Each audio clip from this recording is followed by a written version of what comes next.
अस्सलाम वालेकुम dear students. आज के लेक्चर में हम बात करेंगे अबाउट साइक्लोट्रॉन। स्टूडेंट्स, सबसे पहले हम साइक्लोट्रॉन का इंट्रोडक्शन देखेंगे, इसका प्रिंसिपल डिस्कस करेंगे, इसकी कंस्ट्रक्शन, वर्किंग डायग्राम और इसके वर्किंग को भी डिस्कस करेंगे। ठीक है, तो स्टार्ट करते हैं यहाँ से इसके इंट्रोडक्शन के साथ। Lawrence invented the cyclotron in 1932। Lawrence एक साइंटिस्ट थे जिन्होंने 1932 में साइक्लोट्रॉन को इन्वेंट किया था।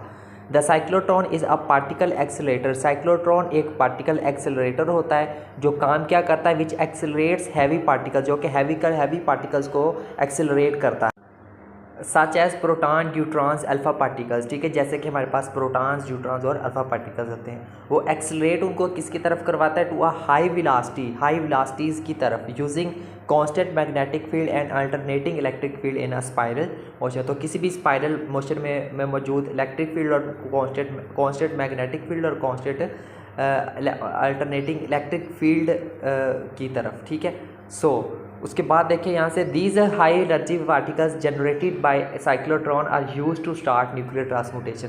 साइक्लोट्रॉन ये जो हाई एनर्जी पार्टिकल्स को जनरेट करता है, इनको जो है वो हम फिर न्यूक्लियर ट्रांसमुटेशन को स्टार्ट करने के लिए इस्तेमाल करते हैं। ठीक है, आगे देखते हैं इसका प्रिंसिपल यहाँ से। The principle of cyclotron is based upon the principle of cross fields are perpendicular electric field and magnetic field. जो इसका जो प्रिंसिपल है ना, वो बेस करता है क्रॉस फील्ड्स के प्रिंसिपल के ऊपर, या फिर हम उसको कह सकते हैं कि परपेंडिकुलर इलेक्ट्रिक फील्ड और मैग्नेटिक फील्ड के ऊपर। When a positively charged particle is moved again and again in a high frequency electric field and magnetic field, जब कोई भी हमारे पास पॉजिटिवली चार्ज पार्टिकल किसी भी हाई फ्रीक्वेंसी इलेक्ट्रिक फील्ड और मैग्नेटिक फील्ड के अंदर जो है वो मूव करता है again and again, then particles are accelerated to the desired energy level. तो जो पार्टिकल है उसको वो उस लेवल तक हम उसको लेके चले जाते हैं जहाँ तक हमने उसको लेके जाना होता है। ठीक है, ये इसका प्रिंसिपल था।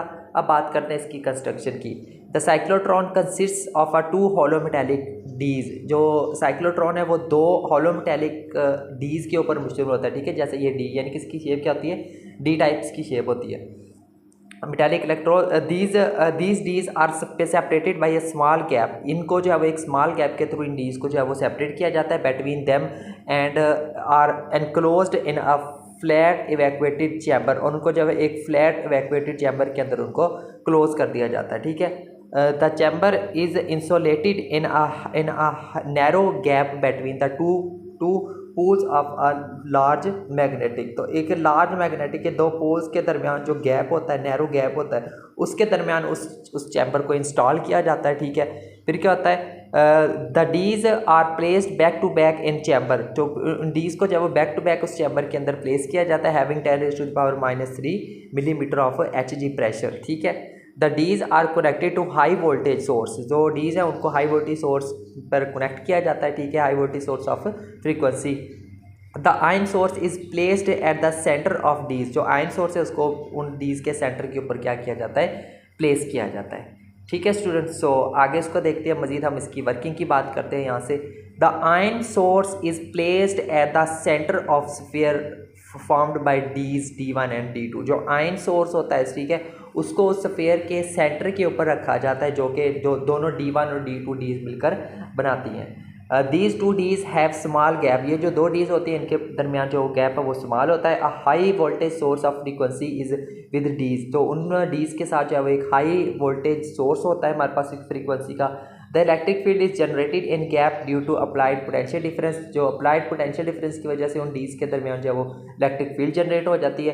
But the gap region have no magnetic field. लेकिन उस गैप रीजन के अंदर जो मैग्नेटिक फील्ड है वो नहीं होती।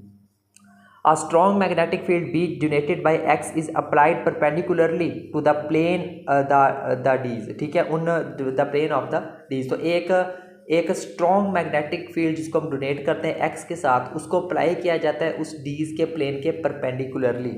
The region of hollow dees have magnetic field. तो उस हॉलो डीज का जो रीजन होगा उसमें फिर क्या होगी, मैग्नेटिक फील्ड होगी। ठीक है, जैसे यहाँ पे ये जो इसकी सर्किट डायग्राम से आपको दिखाई दी है। ठीक है, the acceleration acquired by charge particles is given by. तो उन चार्ज पार्टिकल्स का जो एक्सेलरेशन होगा वो हमारे पास किसके बराबर होगा, उसको फाइंड करेंगे हम। Fe is equal to QE के बराबर होता है। ठीक है, ये हम फार्मूला जानते हैं, F बराबर होता है ma according to Newton second law of motion. यहाँ पे आ जाएगा ma is equal to Q और यहाँ पे A की वैल्यू क्या आ जाएगी, QE ओवर M आ जाएगी। तो hence since the magnetic force F M is give, अब हम जानते हैं कि जो मैग्नेटिक फोर्स है उसका फार्मूला होता है Q into V cross B के बराबर होता है, ठीक है। तो या फिर इसको जो है वो क्रॉस प्रोडक्ट है ओपन करके लिखेंगे तो यह आ जाएगा minus Q V B sine 90। अब साइन 90 क्यों आया यहाँ पे, 90 डिग्री इस वजह से आया क्योंकि हमारे पास वो क्या थे, परपेंडिकुलर थे एक दूसरे के। सो यहाँ पे हमारे पास साइन 90 आपको पता है कि 1 के -1 के बराबर, तो माइनस माइनस प्लस हो जाएगा, तो एफ एम बराबर किसके आ जाएगा, क्यू वी बी के बराबर आ जाएगा। इसको हम क्या देते हैं, इक्वेशन नंबर 2 का नाम दे देते हैं, ठीक है। Here the necessary centripetal force is provided by magnetic force, जो नेसेसरी सेंटीपिटल फोर्स है वो कौन प्रोवाइड करता है, मैग्नेटिक फोर्स प्रोवाइड कर। So F M will be equal to M V square over R, क्या हुआ, ये आ गई हमारे पास इक्वेशन नंबर 3। अब इस इक्वेशन नंबर 2 और 3 को कंपैरिजन कर लेना है, कंपेयर करेंगे तो हमारे पास ये इक्वेशन आ जाएगी। यहाँ से अगर हम वी की वैल्यू निकालना चाहें तो वो हमारे पास बराबर आ जाएगी Q B R over M के बराबर आ जाएगी, ठीक है। ये आ गई हमारे पास इक्वेशन नंबर 4। आगे देखते हैं यहाँ पे, since the time period of the applied voltage is given है, जो टाइम पीरियड है किसी भी अप्लाइड वोल्टेज का वो हमारे पास किसके बराबर होता है, वो बराबर होता है T is equal to 2 pi over omega के बराबर होता है। वी बराबर होता है आर ओमेगा के, वैल्यूज़ को रिप्लेस कर दिया यहाँ पे, ठीक है। यहाँ पे जो है वो टी बाई 2 किसके इक्वल आ जाएगा, पाई आर ओवर वी के बराबर आ जाएगा। Since the time taken by the proton to complete semi circle inside dees is given as, तो उन डीज के दरमियान सेमी सर्कल को कंप्लीट करने के लिए जो टाइम है वो डेफिनेटली हमारे पास टी के हाफ होगा, ठीक है। तो T is equal to capital T over 2 आ जाएगा। यहाँ पे जब इसकी वैल्यू पुट कर देते हैं टी बाई 2 की, ठीक है, तो उसकी जगह पे क्या आ गया, ये वाली वैल्यू पुट कर दी, पाई आर ओवर वी आ गई। इक्वेशन नंबर 4 में देखिए हमारे पास जो वैल्यू पड़ी हुई है, वी की वैल्यू वहाँ पे पड़ी, उसकी वैल्यू को यहाँ पे पुट कर दिया, उसको एम को ऊपर शिफ्ट कर दिया, ठीक है। तो यहाँ से हमारे पास जो है वो टी किसके बराबर आ गया, pi M over E B Q B के बराबर आ गया। और यहाँ पे आपको पता है कि जो है वो एफ किसके बराबर होता है, 1 ओवर टी के बराबर होता है। तो इसका मतलब है ये टी है तो इसका रेसिप्रोकल क्या आ जाएगा, Q B over pi M आ जाएगा हमारा। और ये क्या है हमारे पास, hence the cyclotron can be tuned by varying B until F is equal to Q B over pi M is satisfied, ठीक है स्टूडेंट। तो ये था हमारा आज का लेक्चर अबाउट साइक्लोट्रॉन, ठीक है। उम्मीद करता हूँ आपको आज का लेक्चर अच्छे से समझ आया होगा। इसकी कुछ मैथमेटिकल कैलकुलेशन भी थी, इसकी डायग्राम वर्किंग, ठीक है, इसकी कंस्ट्रक्शन को भी हमने देखा, प्रिंसिपल को देखा और साथ में इसको इंट्रोडक्शन भी डिस्कस किया था। तो साइक्लोट्रॉन के लिए फ़िलहाल इतना ही लेक्चर काफ़ी है, ठीक है। तो मिलते हैं नेक्स्ट लेक्चर में किसी और टॉपिक के साथ, तब तक के लिए टेक केयर एंड अल्लाह हाफिज़।